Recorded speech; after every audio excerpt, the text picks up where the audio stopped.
dalam Hari Kemerdekaan Indonesia, saya informasikan bahwa saya ini sedang duduk di satu public area sebab tadi saya pagi-pagi ikut memperingati Hari Kemerdekaan Indonesia. Ibu Nurul, Ibu Nur, tadi saya bilang ke Pak Ali, di kaki Gunung Sindur di Bogor.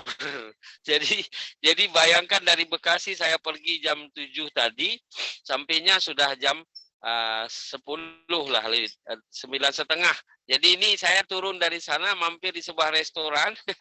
Jadi saya mojok lah sebentar di sini untuk acara kita pada siang hari ini.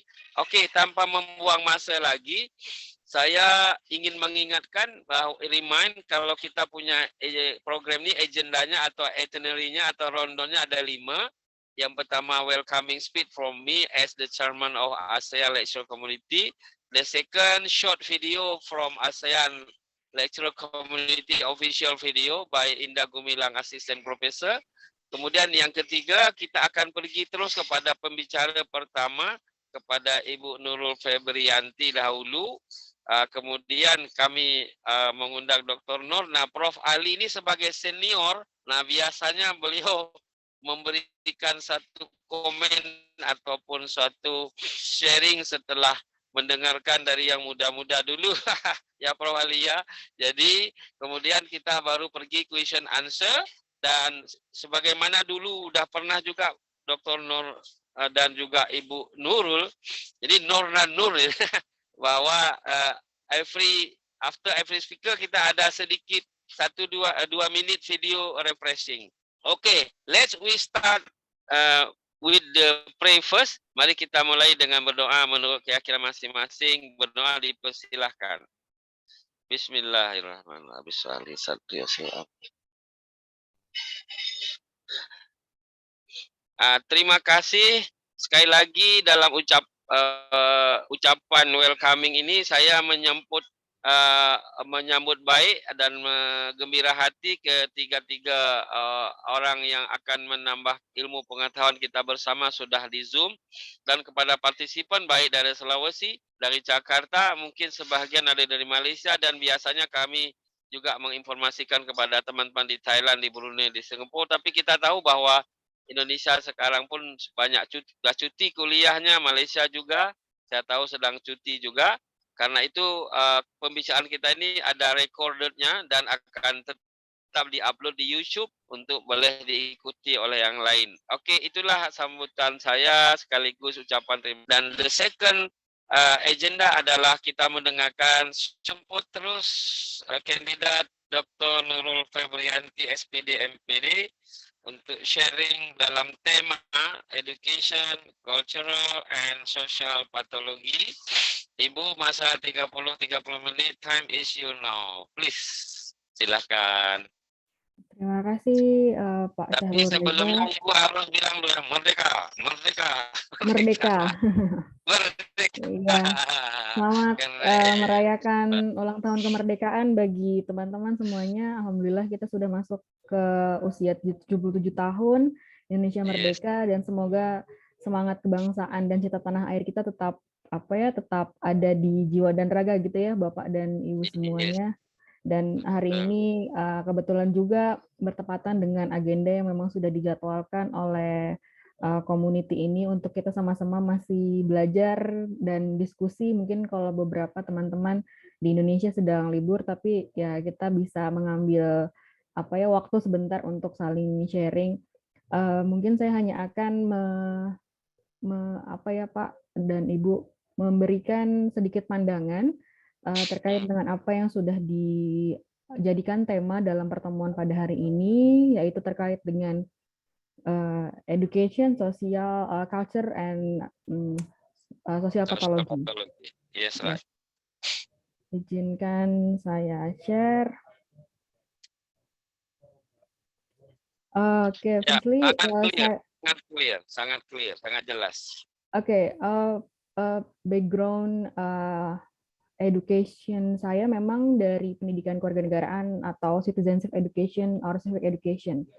So, setelah saya mendapatkan tema ini, saya mencoba untuk bagaimana sih pendidikan kewarganegaraan atau citizenship education ini dikaitkan dengan patologi sosial yang tentunya ini memang ada saling keterkaitan, apalagi di ranah education tentunya. Maka itu kita sama-sama mungkin Bapak dan Ibu dosen atau teman-teman pendidikan atau teman-teman mahasiswa atau teman-teman guru semuanya paham dan mengerti bahwa memang pendidikan kewarganegaraan ini di Indonesia menjadi salah satu mata pelajaran atau mata kuliah yang memang wajib diberikan gitu ya untuk di hampir seluruhnya atau wajib ini diberikan dari sekolah dasar sampai higher education atau perguruan tinggi. What is citizenship? Jadi sebenarnya konsep citizenship itu apa atau konsep kewarganegaraan itu apa? Kita mungkin bahas dulu pertamanya ini gitu. Kita tahu bahwa citizenship is a concept that explain a relationship between the state and citizen. Jadi tidak mungkin tidak ada hubungan between the state and citizen, dan ini semuanya harus obey atau patuh terhadap sebuah constitution. Dalam hal ini Indonesia tentunya Undang-Undang Dasar 1945.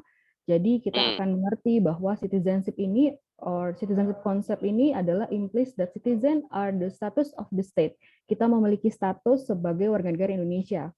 Other meanings lainnya yaitu suggest that citizen kita sebagai warga negara carry bundles in the form of right and duties. Kita juga membawa keseluruhan antara hak dan kewajiban kita yang memang sudah ditentukan oleh negara. Dalam hal ini di Indonesia tentunya dalam Undang-Undang Dasar 1945. Jadi jika kita lihat, maka di konsep of citizenship bukan hanya hubungan antara negara dengan warga negara, tetapi juga tentunya antara satu citizen juga dengan satu citizen yang lainnya gitu ya, yang memang kita semua ini patuh terhadap sebuah konstitusi, yaitu namanya Konstitusi Undang-Undang Dasar 1945. Nah, tentunya di Indonesia sendiri dan di beberapa negara ada namanya pendidikan kewarganegaraan. Mungkin di beberapa negara ada namanya social studies atau civic education atau citizenship education, atau di beberapa negara di Belanda ataupun Jerman juga memiliki namanya sendiri gitu ya, yang terkait dengan bagaimana upaya pemerintah melalui pendidikan untuk membentuk warga negaranya sesuai dengan konstitusi negaranya tersebut. Jadi tentunya citizenship education is known as an effort, jadi ada usaha gitu ya, to facilitate children or students to become a good and smart citizen. Jadi ini merupakan sebuah usaha yang dilakukan pemerintah atau negara dalam hal ini untuk membentuk atau memfasilitasi warga negara yang masih siswa atau peserta didik gitu ya, untuk menjadi warga negara yang smart and juga good citizen. Nah, mengutip dari David Kerr, citizenship or civic education is construct broadly to comprise the preparation of young people atau warga negara muda yang memang dipersiapkan untuk mengerti akan rights and duties-nya, untuk hak dan kewajibannya dalam preparatory proses, dalam proses yang memang sudah di preparation gitu ya, ada kurikulumnya, ada rencana pembelajaran, dan lain sebagainya.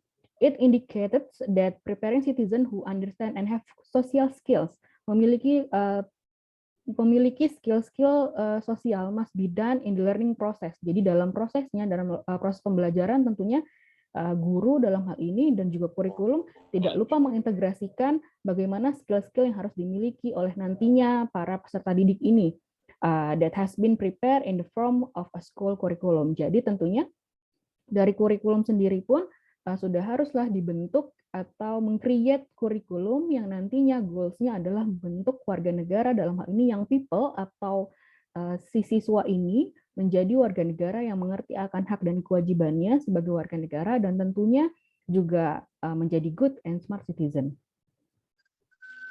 Nah, saya masih mengutip apa yang dikatakan oleh Kerr untuk mendefinisikan dari citizenship education atau pendidikan kewarganegaraan.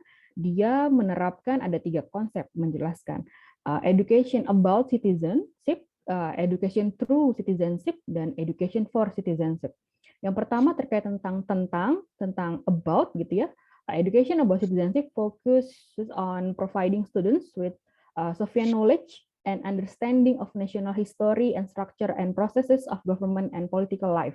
Jadi dalam pendidikan tentang kewarganegaraan ini lebih mengedepankan di ranah kognitif atau terkait dengan pengetahuan atau knowledge, yang dimana isinya berupa konten-konten mengenai sejarah perkembangan bangsa Indonesia misalnya, atau di negara lain tentang negara mereka sendiri, lalu bagaimana konstitusi negaranya, bagaimana government-nya, bagaimana dengan political life-nya, dan lain sebagainya. Sedangkan education through citizenship itu involve students learning by doing through active participate experiences in the school or local community and beyond. This learning reinforces the knowledge component. Jadi kalau misalnya education through atau lewat kewarganegaraan, tentunya di sini menekankan akan keterampilan dalam berpartisipasi aktif, dalam mengeluarkan pendapat, lalu bagaimana kita belajar menjadi warga negara yang baik gitu ya dalam segi demokrasi dan lain sebagainya. Jadi ketika education through citizenship ini menekankan akan adanya keterampilan sebagai warga negara. Nah, yang terakhir dalam ranah yang dikemukakan oleh KER, education for citizenship encompasses the other two strands and involves equipping students with a set of tools. Dua, ada knowledge and understanding, skill and attitudes, values, and juga disposition atau watak, which enable them to participate actively and sensibly in the roles and responsibility they encounter in their adult lives. Jadi paling tidak setelah mendapatkan knowledge dan juga skill dalam sekolah, setelah dewasa mereka dapat mempraktekkannya ketika mereka menjadi warga negara dewasa. This trend links citizenship education with the whole education experience of students. Jadi memang ini menjadi hal yang penting juga karena dalam sekolah tentunya bukan hanya mengedepankan antara knowledge semata, tapi juga tentunya diramu juga untuk menanamkan skill-skill, apalagi sekarang sudah 21st century learning yang mana juga harus adanya communication, collaboration, creativity, and critical thinking.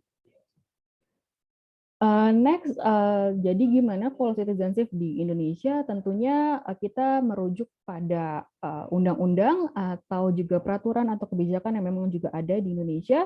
The objectives of national education in Indonesia is very closely related to citizenship education. Kenapa? Karena memang main purpose-nya tuh untuk membentuk students atau siswa who have the expected criteria mentioned di atas. Sebenarnya sebelumnya ada di atas seperti tanggung jawab, religius, lalu juga berkarakter, cinta tanah air, dan lain sebagainya. Selanjutnya ini juga tertuang di dalam sebuah sistem pendidikan nasional kita, namanya Sisdiknas, ada di nomor 20 tahun 2003, dalam pasal 37 menekankan bahwa citizenship education is intended to develop the students to become human beings who have a sense of nationality and love for the country. Pas banget hari ini 17 Agustus 45, bagaimana kita juga diajarkan untuk cinta terhadap tanah air kita. Therefore, based on the above idea, basically citizenship education must be interpreted as an integral part of the function and purpose of national education. Ini juga menjadi kurikulum yang wajib diberikan di sekolah manapun di Indonesia, pendidikan kewarganegaraan mulai sejak sekolah dasar sampai higher education atau di perguruan tinggi. Jadi sekarang jika melihat atau merujuk pada kurikulum 2013, sebelum adanya kurikulum Merdeka yang sedang mulai dipraktikkan saat-saat ini, dalam elementary school ya namanya PPKN, pendidikan sama gitu ya, dari elementary sampai senior high school, namanya sama PPKN, pendidikan Pancasila dan Kewarganegaraan. Di dalam higher education, apapun majornya, apapun fakultinya harus atau wajib mendapatkan mata kuliah atau subjek ini. Pendidikan Pancasila dan pendidikan kewarganegaraan, masing-masing 2 SKS. Jadi seperti apa sih harapannya setelah warga negara yang mana juga mereka adalah siswa atau peserta didik? Menurut Dehranfrot dalam buku people educated to commit themselves to community, to an open-minded society, to solidarity, and to social equity is what democracy needs. Jadi apa yang dibutuhkan demokrasi ternyata juga orang-orang yang juga memiliki yang well educated gitu ya, untuk juga komit terhadap komunitasnya gitu ya, untuk memiliki pemikiran yang open-minded dan juga memiliki solidaritas yang tinggi.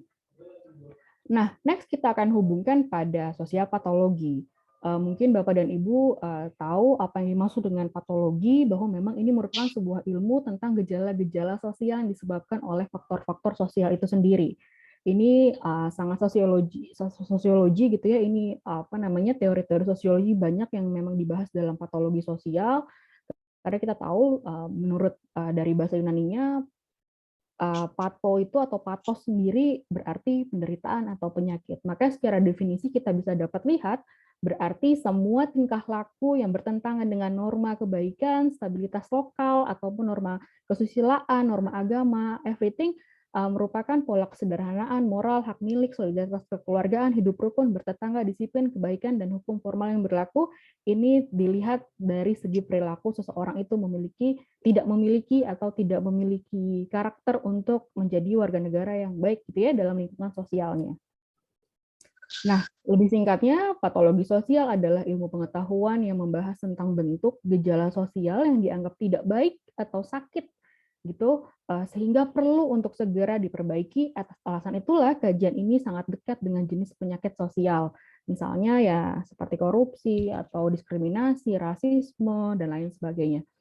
Dan dipengaruhi oleh banyak faktor sehingga menimbulkan banyak masalah-masalah dalam kehidupan masyarakatnya. Nah, ini tadi yang saya mention bahwa memang beberapa contoh patologi sosial seperti adanya korupsi, rasisme, dan juga diskriminasi. Kita tahu bahwa korupsi merupakan salah satu kejahatan tindak pidana yang memang mengakar di beberapa negara, bahkan mungkin Indonesia itu sendiri, bagaimana ini merupakan tindakan yang terjadi dalam kehidupan masyarakat, bukan hanya di atas atau di government pejabat, tapi ternyata mungkin di lingkungan kita sendiri, di rumah atau di lingkungan masyarakat, di institusi kampus, or dimanapun gitu, mungkin aja ada terjadi tindak ini.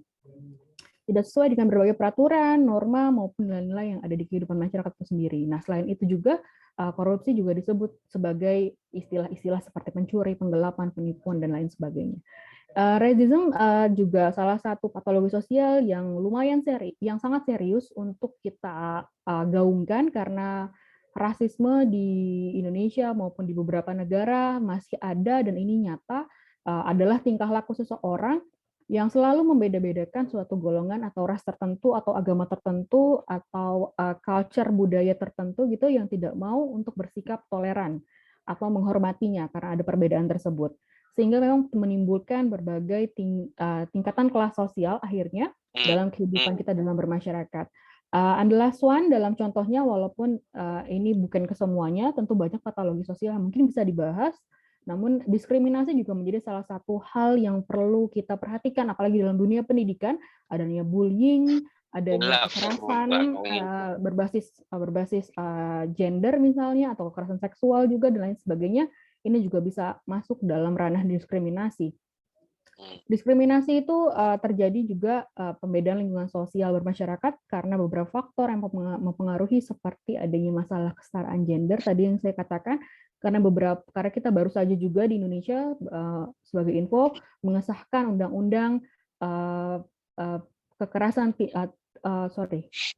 TPKS, tindak pidana kekerasan seksual, itu baru saja disahkan sebagai sebuah undang-undang. Jadi tentunya ini merupakan hal baik untuk kesetaraan gender. Misalnya juga tinggi badan, warna kulit, perbedaan suku, ras, agama, dan lain sebagainya. Yes. Nah, jadi bagaimana pendidikan kewarganegaraan dan patologi sosial? Dalam hemat saya, mungkin ini terakhir juga dari beberapa hal yang bisa saya bagikan atau kita sharing bersama-sama, bahwa pendidikan kewarganegaraan memiliki peran juga gitu ya untuk memberikan edukasi kepada peserta didik yang merupakan warga negara muda untuk menjauhi patologi sosial. Selanjutnya, materi pembelajaran secara konten di dalam pendidikan kewarganegaraan juga memberikan pengetahuan tentang bagaimana menjadi warga negara yang baik dan juga cerdas. Yang terakhir, pendidikan kewarganegaraan sebagai pendidikan karakter serta pendidikan nilai moral dirasa juga mampu dapat membentuk peserta didik yang menjauhi perilaku yang termasuk patologi sosial tadi. Hingga akhirnya dalam proses juga kita harus menjadi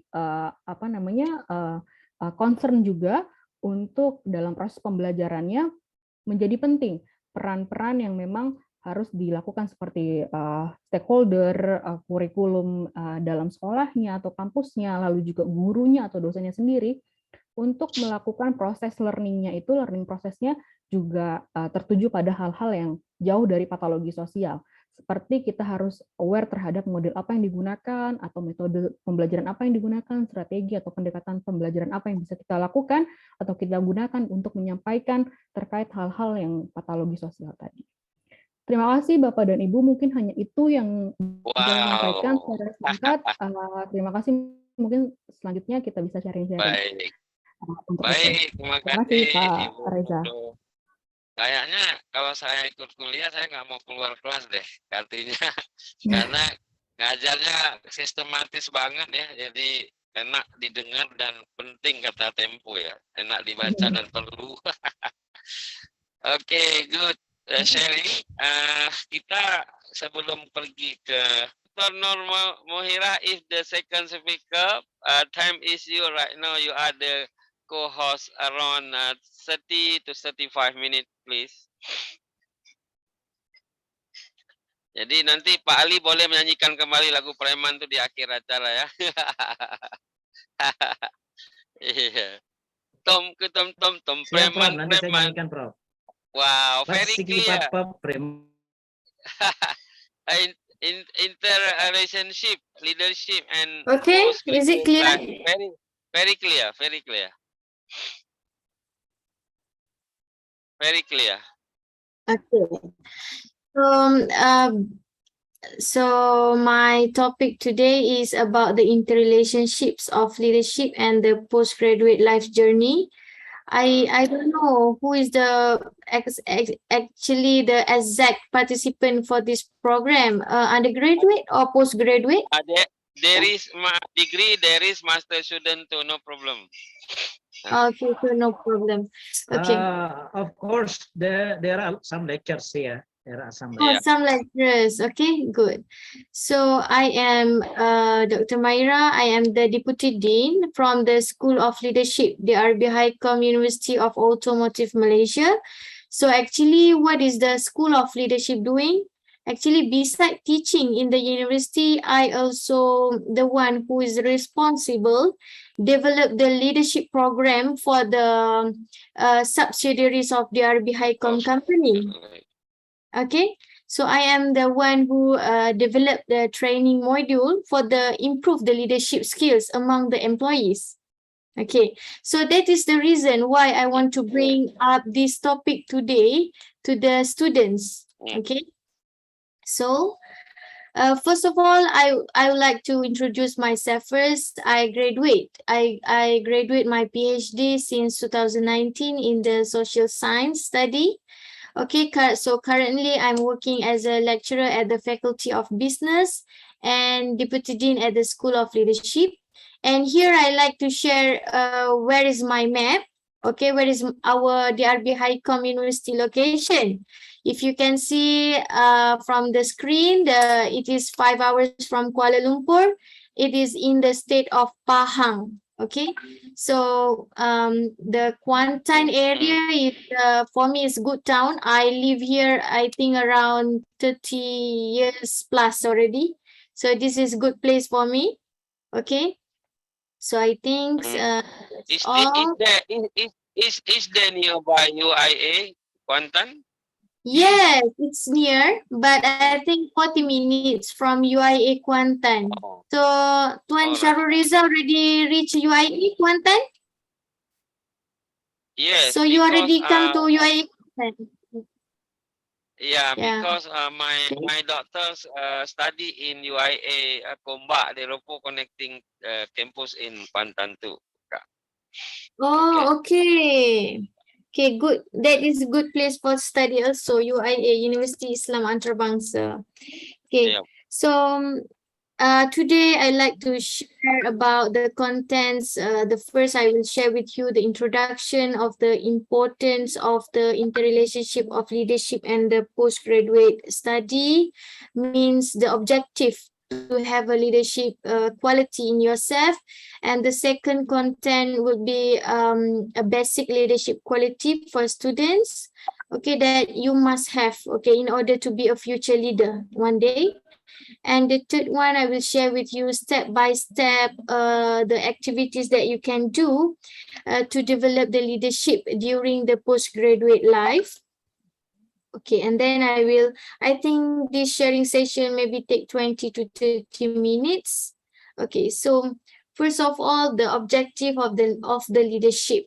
Okay, because now currently I am I'm developing the training of leadership program among the employees. So this is because the company itself found that leadership is very important, a very important, excuse me, wait. Alia, aku tengah meeting ni.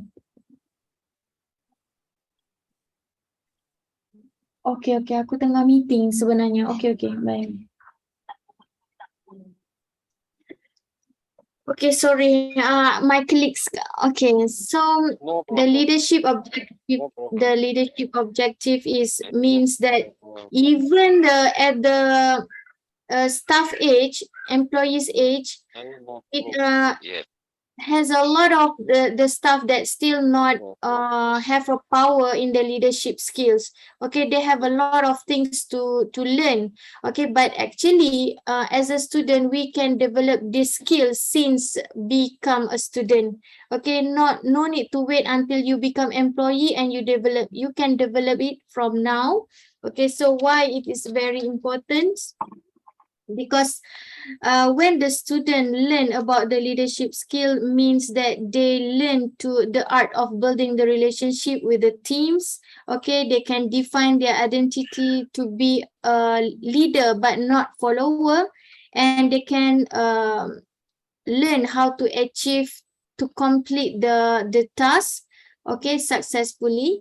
And why I relate it with the postgraduate study, because there are a very big gap between the undergraduate and postgraduate. I don't know how is in the Indonesia, but in Malaysia, the postgraduate student, I think more to be an independent person. Is it, adakah seperti itu juga di Indonesia, to be independent in the study? Yeah, very independent. Yeah, very independent. I think everything you have to do by yourself. So that is the reason why I relate the leadership with the postgraduate. Okay, for example, like we have many challenges in the postgraduate study. Okay, and besides that, the student also can learn how to improve the communication skills and the negotiation skill during working in the team. Okay, and it is indirectly they already develop, okay, improve their entrepreneurial skill in themselves. So this is all make them preparation for themselves to get ready with the real future job. Okay. To play the responsibility as a leader.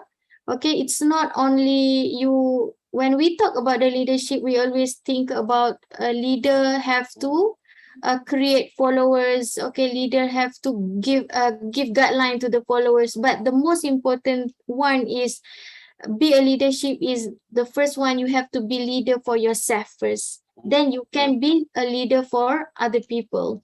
Okay, so that is the important. Okay, so now I want to share some of the quality leadership in the students. Okay, for the first one is the work in the teamwork. When the student, okay, so that is the reason why in education, even the lecturers have to give the leadership opportunity to the student. For example, like teamwork. Okay, we as a lecturer, sometimes we have to make sure that not every time same student become a leader. We can sometimes assign them to be a leader. Because if we give opportunity to them, of course they will just choose one leader for themselves. But we as academician, we give them the opportunity. Sometimes we have to assign them. Okay, you, let's say, what is their name? Okay, Muhammad, you have to be leader this time. Okay, not we just let them to choose their own leader. Okay, so if they can play a good teamwork, play a good responsibility to be a leader in the teamwork, then that is how they develop the leadership quality in themselves. Okay, about the motivation. Okay, motivation is, we always saw someone that always demotivated, right? Demotivated means they don't have a motivation to do or maybe they give up. So to be a leader, you must be always motivate yourself, not like waiting for others to motivate you. Rather than waiting for others, you have to motivate yourself first. Like if you face a problem while you're studying, okay, like you do postgraduate studies, sometimes you feel give up. You cannot wait others, okay, to say, oh, wake up, okay, do something, okay, don't stop. No, you have to think by yourself, you have to motivate yourself. And of course, you will have a big reason why you want to continue your study, for example. Okay, and the next one is the competency. Competency means you have the capability to complete a certain task. Okay, competency is not like it's not necessary you compete with others, but you put in yourself, okay, I want to learn this skill, I want to learn this technique by myself, so that you have the competency in competency quality in yourself. Okay, sorry, wait. Okay, no problem, no problem.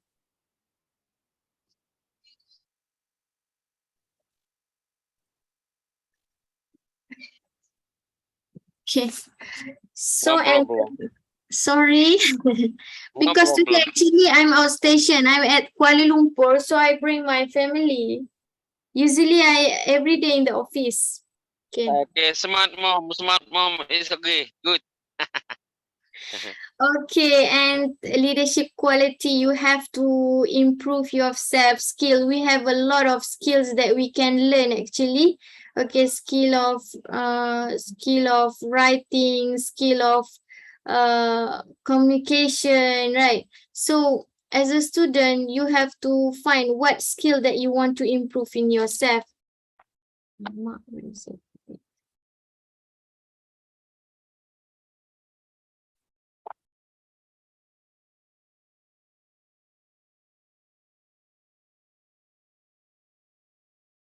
Excuse me, wait.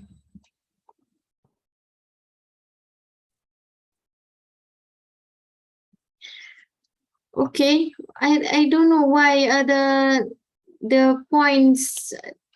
Okay, and then power. Okay, you must learn. Okay, the good student will have a power to influence others. Okay, you can influence yourself and influence others to follow the guideline to achieve the objective in yourself.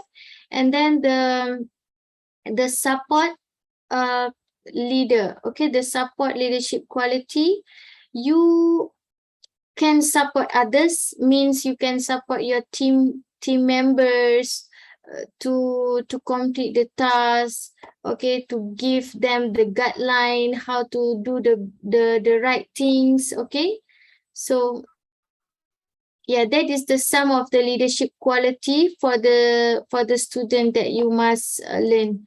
Okay, and yeah, when we talk about the postgraduate student, of course we have a lot of challenge. Okay, for example, I'm just sharing with you some of the challenge that faced by the postgraduate study. Okay, for example, like you have lack of supervision. Okay, sometimes the supervisor, they are so busy with their own tasks, so you have to be independent in terms of learning how to find a problem statement, how to identify and determine the literature review, research methodology. So sometimes they cannot give you one by one guidelines, so you have to find by ourselves. So, and same to like poor of supervision, okay, And we always heard that the postgraduate study journey is a lonely journey. Okay, so it is lonely journey if you don't have other students that is doing a same research area with you, then you will be lonely. So this is the some challenge that if you match with the leadership quality in yourself, of course you can take over this challenge. Okay, this is not a big deal for you. You can how to say that, you boleh mengatasilah masalah ini. Okay, and then sometimes the challenge of postgraduate study journey is like you have inability to balance job and studies, because the postgraduate study journey is always the student is always already is adult student. Okay, maybe you are 30, 40, you have family, you have job to do, so inability to balance the job and study. So if you have the leadership skills in yourself, then maybe you can take the challenge. Okay, for example, like you can do time management. Okay, all of this is related to the leadership. Okay, and the sum of another challenge for postgraduate study journey is like you have lack of management of research process. Okay, so all of these things you can learn by yourself and find the information, okay, secondary information or primary information from anywhere, okay, to improve your skill. Okay, so now I am sharing some of the steps. Okay, what is the activity that you can implement in order to be a better leader? Okay, so you can develop these skills since you are students, okay, before you face the real life, okay, to be employees. So how to do it? The first one is you can implement practice discipline. Okay, a good leader always work with discipline, means that I don't know, in Indonesia, implement or not, graduate on time, graduate on time. Okay. Okay, graduate on time. So if you want to graduate on time, of course, the first thing you have to do is discipline in terms of time management. Okay, you have to have a proper time schedule, what time you want to complete your paper, okay, when you want to start writing your journals, when you want to start writing your thesis. Okay, this is all. Your work progress is depend on your time schedule and how you can accomplish your task based on that schedule.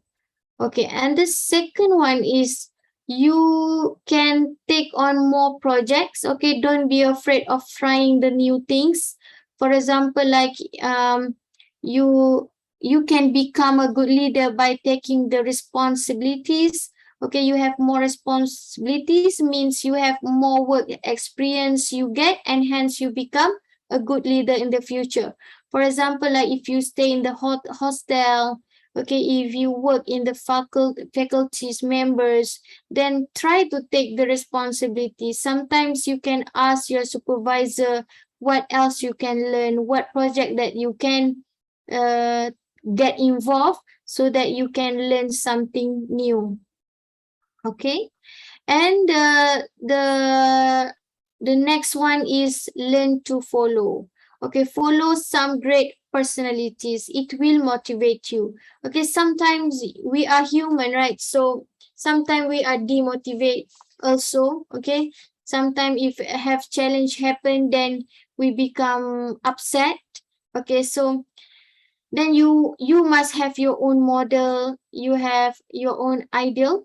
Okay, to make yourself think again what is your main objective, why you pursue your study to the next level. Okay, so while working, follow the rules and regulation which will help you to maintain a good image. Okay, so identify one person that who you want to be. Maybe you choose a leader in your country, maybe. Okay, to that is learn to follow. And the next one is to inspire others. Okay, create a personality. Okay, we ourselves can create a personality that people get inspired by you. For example, like you always have motivation to do something in the specific time. You can accomplish the task in the specific time. So you can follow the schedule based on the work setting. Okay, it can be tough job, so you can motivate other people towards their goal direction. Maybe other members, maybe other students cannot do it. Maybe you can publish in 1 year. Maybe you can publish 2-3 papers. So maybe your work can motivate others to follow you. People will think how you can do it. So maybe you can also share your information, your experience. So this is the quality of leader, sharing knowledge, teaching others how to do something. Okay, so and then the next one is to keep learning. Okay, learning is the continuous process. So try to master the things that you know. Learning new skills and tricks to manage your work can give a great impact on your career. Okay, sometimes we can try to find something else that can be our interest. Okay, we can focus on the interest and be a part of our expertise. Okay, not necessarily you just to be expert in one area, like your PhD. You want to just focus on the area. Maybe after you finish your PhD, then you want to learn something new, then you can go for classes. You can learn from, we have a lot of information sources now, like internet, YouTube, right? So you just keep learning every day. You can read the books, you can read the journals. Okay, so all of this process will build a good leadership skills in yourself. Okay, then the last one is to resolve the conflicts. Okay, try to solve the problem. Okay, think matured. Okay, think practically and solve them by the mutual understanding. Every day we have a problem. Okay, the life without problem will not improve yourself. Okay, so try to solve it. Okay, for example, like if you have something that not finished, or something not resolved in the faculty or with the friends or family, then try to solve it in the professional way. Okay, Right. all right, so okay, I think this is the last thing I want to share, which is the leadership is the capacity to translate vision into reality. I borrowed this quote from the Warren Bennis. Okay, he's a so I think that's all. Okay, I hope that the leadership skills can be improved even from the university before they enter the real job life. I think, that's all from me. Wow. Therefore, I call you the smart mom because you are the leaders. Interesting. Puan, boleh you shut down your screen right now, please? Oh, sorry, wait. Okay. It's very interesting sharing about leadership because I am lecture a leadership subject too. This is a good sharing today. Miss, you are master than me. Yeah. You are more master than me. So Tak adalah. Okay, Saya belajar.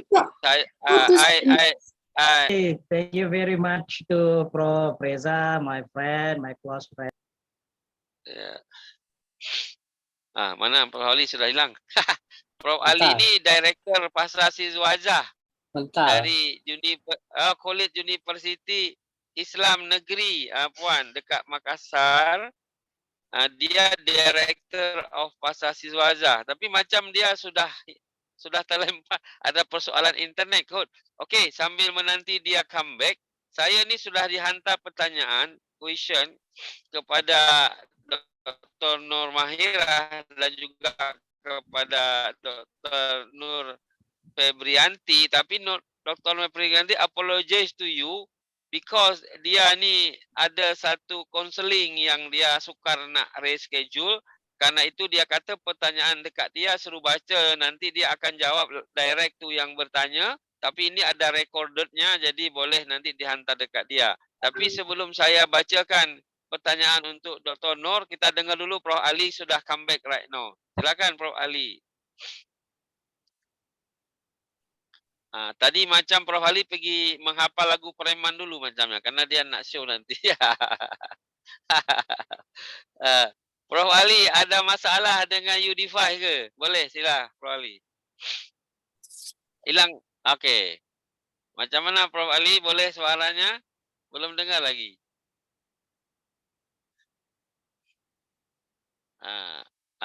Di unmute Pak. Okey. Sekarang sudah boleh, Prof.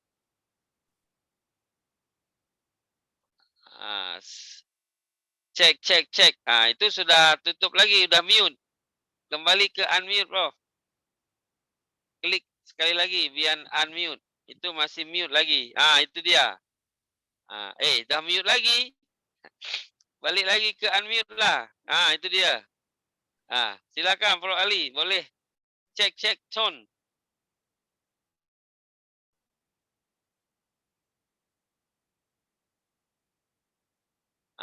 Suaranya belum keluar lagi.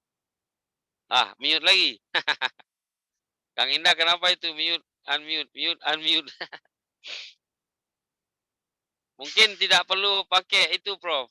Tidak perlu pakai apa namanya ini, headphone atau macam mana?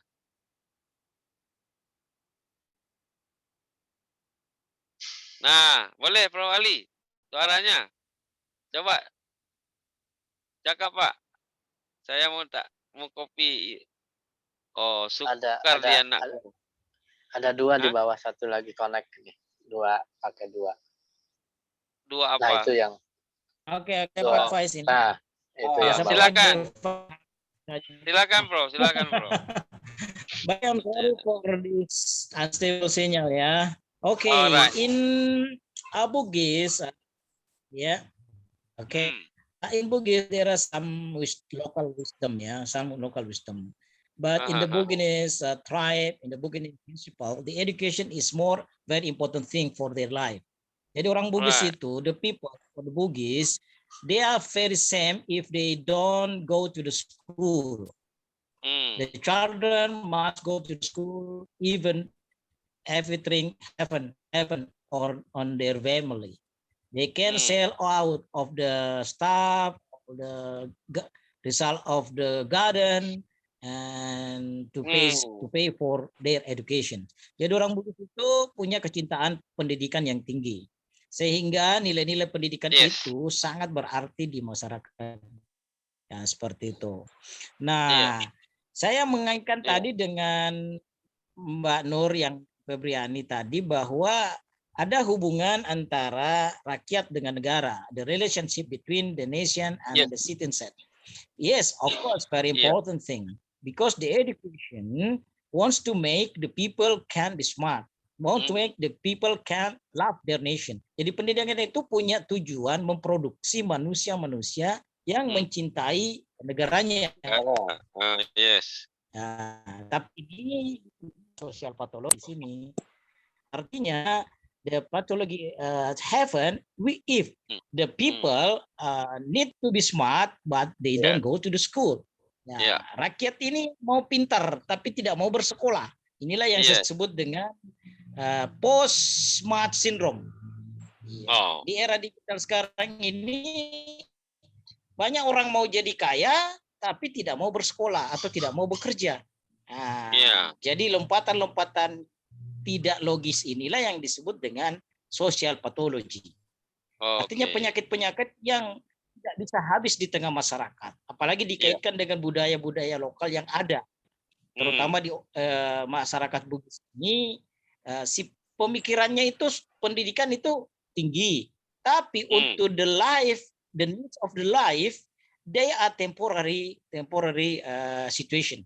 Artinya temporal thinking. Mereka berpikir hari ini, karena luasnya lahan, banyak hasil pun, mereka kalau cari ikan hanya pergi ke laut kan gitu, atau pergi cari ikan ke tambak, ke sungai, punya kekayaan alam.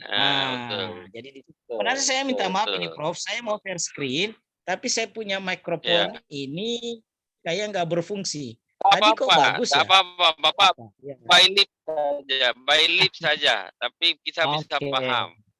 Yes, and then in the Bugis custom, connected and supported with the values of the religiosity, penuh dengan nilai-nilai keislaman. Karena Bugis ini pertama datang di sini katakan sebagai Serambi Madinah, Aceh itu sebagai, sehingga pendidikan Bugis ini syarat dengan nilai-nilai keagamaan, utamanya seperti pesantren, madrasah dan sebagainya. Nah, orang Bugis ini kalau anaknya sudah besar itu harus didekatkan dengan pendidikan Qurani, pendidikan keagamaan. The religious based on education atau education based on religion. Artinya mereka harus mampu mengenal agamanya, berbuat baik. Makanya orang Bugis ini pantang, forbidden to be a liar, forbidden to be hypocrite. Tadi Pak Prof Reza bilang di Bugis, di Malaysia itu banyak Bugis keturunan Bugis, termasuk Datuk Mahathir Muhammad itu keturunan dari Bugis. Saya pernah ke Kelantan, itu juga Sultan Kelantan itu salah satu Bugis. Ya, seperti itu. Karena orang Bugis ini suka berpetualang, karena semangat hidupnya tinggi, semangat mencari ilmunya juga tinggi. Cuma satu kekurangan orang Bugis, ketika mereka sudah memiliki kelebihan, kemewahan, mereka selalu ingin memperbaiki dengan menambah istri. Menambah istri, poligami. Pak Yusuf kalah, Pak Yusuf kalah sendiri doang itu, Pak. Pak Yusuf kalah itu 2 kali nikah, Prof. 2 kali menikah. Oh, 2 kali ya. Tapi Mufidah ini yang kedua. Ya, Mufidah ini yang kedua. Yang pertama itu ada, tapi cerai, seperti itu. Jadi maka di sini ada adat yang disebut dengan pangadereng, artinya regulasi dan tataran kehidupan, the life of regulation being a custom, atau menjadi sebuah adat dan aturan dalam hidup. Maka dikenallah dengan istilah-istilah kaidah prinsip Bugis, melebi warekadana makeade ampena, misalnya seperti itu. Artinya sikapnya baik, penyayang, menghormat, sesuai dengan tutur kata dan perbuatan, bukan perbuatannya lain, tutur katanya lain. Katanya lain. Kaitannya Prof, satu lagi kaitannya dengan kebiasaan, sikap kalau dikaitkan dengan the good citizenship yang dijelaskan pertama tadi. Kalau kita melihat kaidah, we saw of the usul fikih principle in Islamic term say that at-tahaffasu al-imam ala rakyati munawwatun bil maslahah.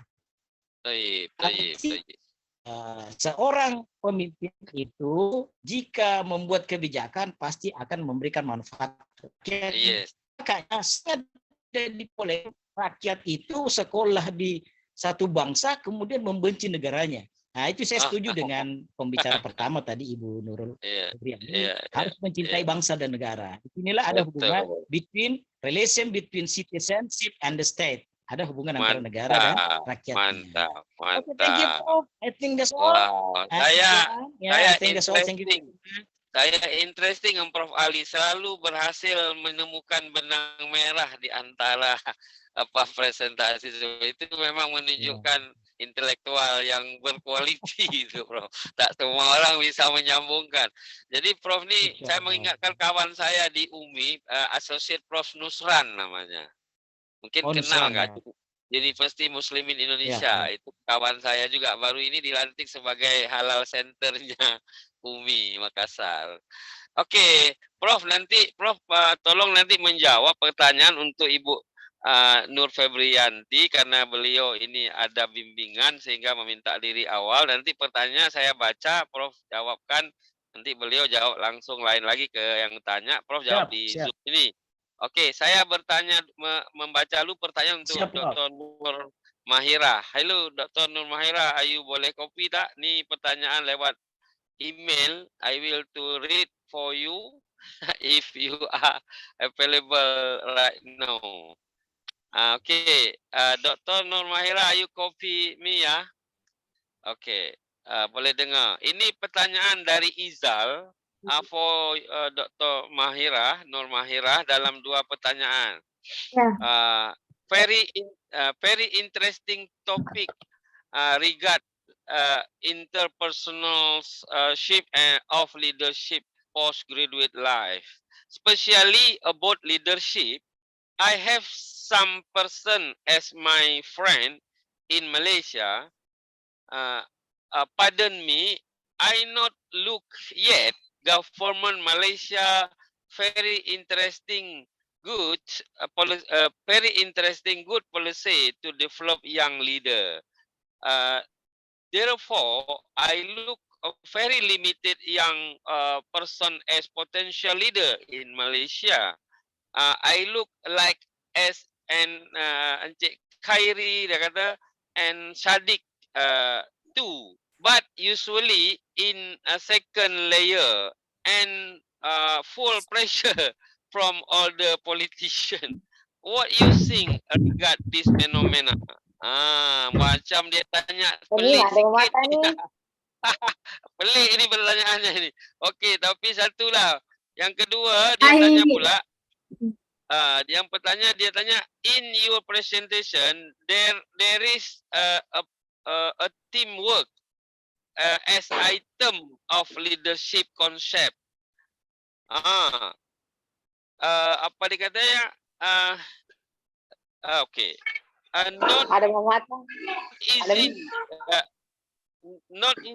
Not easy to create a teamwork. Because in business we need super team, man.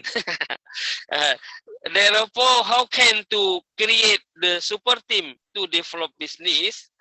Itu dia tanyalah. Jadi dia tanya bagaimana tu nak buat super team. Kalau Superman boleh buat sendiri, tapi kalau super team ini perkara menyangkut leadership. Itu pertanyaan untuk Dr. Nur Mahira. Sekarang pertanyaan ini yang kedua akan dijawab oleh Prof. Ali, yang sebenarnya ditujukan juga kepada Dr. Nur Febrianti. Nanti dia akan menjawab sendiri selepas ini. Ayu namanya. Nanti kami hantar nama email dekat dia. Sangat menarik tadi presentasi Ibu Nurul. Kebetulan pada hari ini Hari Merdeka, dia berbicara mengenai citizenship. Jadi apa yang mau saya tanya adalah, pada hari ini Indonesia 77 tahun kemerdekaan, dan saya juga tahu Malaysia nanti 31 Agustus juga kemerdekaan ke-65. Betul ya, Dr. Nur Mahira ya, 65 dia tahulah kemerdekaan Malaysia nanti 31 Agustus. Bagi kami generasi muda, bagaimana memberi kontribusi dan peran nyata untuk ikut mengapresiasi kemerdekaan. Karena kami kelahiran tahun 2000 yang jauh dari masa-masa perjuangan. Itu Prof. Ali nanti ya jawab bagaimana ini anak muda ini mau berkontribusi dan memberi peran nyata. Itu nanti Bapak jawab yang satu. Yang kedua dia tanya, tadi Ibu Nur Febrianti itu menyampaikan education through citizenship. Jadi diperlukan kesediaan untuk menyatakan pendapat dan berkumpul, berorganisasi. Tapi dewasa ini kadangkala anak-anak muda ada merasa ragu dan khawatir dalam beropini dan mengkritik pemerintah karena ada undang-undang ITE ya, elektronik itu. Bagaimana cara sebaiknya cerdas dalam beropini? Nah, itu nanti Prof. Ali tak jawablah. Oke, sekarang Ya, Prof. Puan Dr. Mahirah dahulu menjawab dalam 5-7 menit atas 2 pertanyaan tadi. Silakan Dr. Nur Mahirah. Okay, the first question is you cannot find young leaders in Malaysia, maybe in the politician, right? But I believe if you go to industry, we have a lot of leaders. Oh, That is my, maybe I don't have comments about the politics because academician is my word. Sensitif sikit perkara tu. Sensitif, ya, sensitif. Tapi you boleh explore sikit enggak yang ramai dalam bisnis itu boleh disebut ke 2-3 orang, sebab dekat Indonesia disebut Nadiem Makarim, Gojek founder, ada Tokopedia di sini. Yeah. Siapa dekat sana? I think who is it? We have I don't know, I cannot mention the name now currently. I maybe I forget, but I think we have a lot of leaders in the industry itself, not in the politics. Salah satunya saya bagi tahu, Datuk Siti Nurhaliza, betul tak? Dia businesswoman right now, betul tak? Yes, that's okay. Yeah, she's still young. She's just, I think 40, I think. So we have a lot of young entrepreneurs from Malaysia. Kan, dia punya simplicity kan? Ya, betul. Yes, we have Nilofa as a leader. Betul. Kalau Syed Saddiq bukan, tak ada. Lain lagi ya? Syed Saddiq in the politics, right? He's from politics. Okay. Baik, kalau gitu yang nombor 2 you jawablah. Yang dia tanya tentang super team, bagaimana nak create super team? Okay, the one that I talked just now is just very basic about the leadership, but when you want to implement it, you have to learn. I think maybe you can take the class with the Dr. Shahrul Reza, I think, because he's also teaching leadership, right? So in leadership itself have a lot of we call points, or have many contents, like you can even learn about how to be you can learn the leadership style, what kind of leadership you want to learn, like autocratic or democratic. Then you can use this type of style in order to have a success teamwork. It is not impossible for you to develop success teamwork. Okay, very smart answer. Puan, Yes, nanti bila you kalau you ada subjek leadership apa, kalau boleh mau jemput okay, sebab saya pun biasa bagi sharing dengan UPM Business School. Faham tak? Saya biasa bagi share sebagai the external lecturer. Tak payah dipikirkan bayaran hormat fee nak bayar Pak Reza, tak payah. You nanti barter dengan nasi lemak aja dengan saya. No problem. That's the cheaper Prof. one, Ali, Prof. Ali sekarang karena kita berkongsi ilmu ini, Prof. Ali, Puan Nur bagi tahu kalau kita meninggal dunia tu kita cuma bawa 3 sahaja kan. sedekatul jariah, ilmu yang bermanfaat, doa anak soleh, itu kata Pak Ali. Jadi saya mau mengamalkan itu aja. Okey, Pak Ali, tolong jawabkan Prof dalam 2 pertanyaan tadi. Apa kata itu? Ada suara masuk handphone ya? Sorry. Okey. Dia tanya tadi Prof, bagaimana generasi muda untuk memberi peran nyata dalam mengisi kemerdekaan ini. Dan yang nomor 2 tadi, bagaimana sebaik-baik beropini supaya malah tidak menjadi masalah padahal ingin ikut berkontribusi dalam Republik yang 77 tahun. Dalam 5-7 menit, silakan Prof. Okay, Prof. Reza, thank you. And Puan Nur, thank you very much for the explanation just moment. I am very happy and I'm satisfied for this explanation ya. Okay, today is the Independence Day celebration. Ini hari kemerdekaan Indonesia, Prof. Jadi kita sangat bangga sudah 77 tahun. Nah, ini ada anak-anak muda sekarang mau bertanya. They ask what they can do for the country. Ya. One comment from Abraham Lincoln. One comment from Abraham Lincoln said that don't ask what can your country do for you, but ask what can you do for your country. Ya, jangan tanya apa yang negara berikan padamu, tapi tanyalah apa yang engkau berikan untuk negaramu. Seperti itu, Prof. Reza. Jadi ini bisa menjadi pemukul. This is the statement for the action for the teenagers, for the young generations to do more for their country. Especially in education. Jadi pendidikan itu menjadikan orang sebenarnya hasilnya bukan untuk pintar, tapi menjadikan orang untuk bersikap loyal setia untuk negaranya. Mereka bisa membuat apa saja untuk membangun negaranya. So the education can develop the country, the result of the education. Nah, seperti itu, Prof. Ya. Nah, kalau ada anak-anak muda sekarang yang just stay at home, stay at sleepy, they don't improve their capability and their creativity. I think ya ini bukan anak muda zaman now ini. Karena apa namanya ya, ini tidak lagi, kita sudah beranjak dari era-era yang tidak seperti itu. Ini semua harus come to the full, come to the object for the life ya. Jadi mereka harus menjemput bola gitu. Jadi pendidikan itu tidak boleh harus karena ingin bekerja harus pergi menempuh pendidikan. Pendidikan itu ditempuh untuk memperbaiki bangun negeri. Makanya kadang orang sukses tanpa pendidikan. Atau I say here this berhasil dalam bisnis, gagal dalam pendidikan.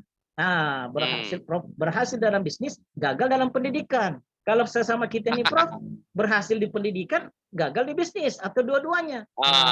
Failure of the education and the failure of the business too. So please go to the graph ya. Seperti itu, Prof. Jadi saya kira anak muda sekarang nggak perlu putus asa. Keep spirit and go to the fall and do for your future. Saya kira seperti itu. Mantap. 17 Agustus. Thank you, Prof. Mantap, Prof. Ali. Merdeka. Siap. Ya. Oke, last session kita dengar sebuah lagu